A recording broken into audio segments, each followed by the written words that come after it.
Cases of respiratory syncytial virus, known as RSV, are surging across the U.S. and right here in the metro.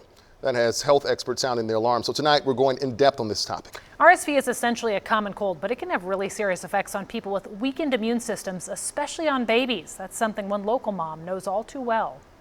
You never think it's going to happen to you because it's cold virus. It's just a virus. It's just a virus, but it can be a whole lot more to a child.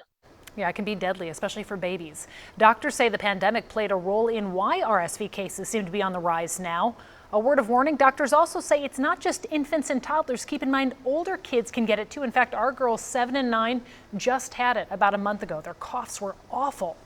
Over the last 2 years, we stayed home and wore masks to prevent the spread of COVID-19. That means immune systems might not be as prepared to fight RSV. Additionally, when women get RSV during pregnancy, it can give the baby some immunity, but many pregnant women have not been infected with RSV in recent years, again, simply because of less exposure to others.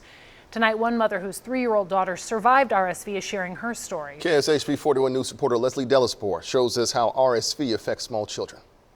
That's the scariest thing, to see your child not being able to breathe. Jessie Foster remembers when her now 3-year-old contracted RSV. Harley, my daughter, she was about 4 months old. She had been sick for a few days, had a common cold virus just about a week prior. That developed into trouble breathing and a near-death experience for baby Harley. The first night we were there, her heart stopped and they had to give her life-saving medications, a lot of mucus, a lot of secretion, so they can be very congested.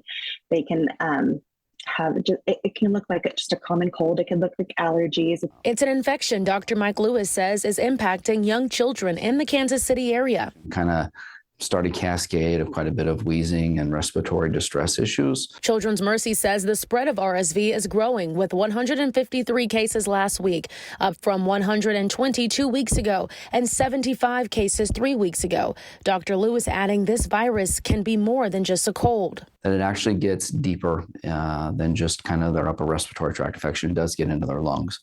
And that's what causes something called bronchiolitis. The lungs get irritated and they kind of produce quite a bit of mucus.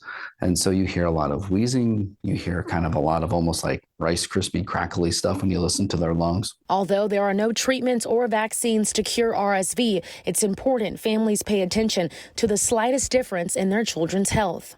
They're not eating, they're not going to the bathroom. That kind of all works together. They can become dehydrated. If you think this is just more than a cold, if something just doesn't seem right, call your pediatrician. In Kansas City, Leslie Delaspore, KSHB 41 News. RSV cases have already surpassed last year's peak, and that has health leaders concerned as we head into the flu season. And don't forget about COVID-19. It's very worrisome because we're not even in winter. It's still only fall. So as the winter hits, as flu starts coming, where are we going to put these kids? To stem the surge, White House leaders say anyone who is eligible should get the flu and COVID vaccines as soon as possible. President Biden leading by example today, getting his latest COVID-19 booster. It's incredibly effective, but the truth is not enough people are getting it. We've got to change that so we can all have a safe and healthy holiday season. Like COVID-19, RSV is spread through droplets from sneezing or coughing. Unlike COVID-19, RSV can be spread through surfaces. Symptoms show 4 to 6 days after infection. They include cold, trouble breathing, fever, runny nose, and nasal congestion. Now, there are some things you can do to prevent the spread of RSV, and they'll sound familiar. Wash your hands frequently. Remember, that means at least 20 seconds. Stay home when you're sick and stay away from others who are sick. Clean surfaces like doorknobs and things your children especially may touch frequently.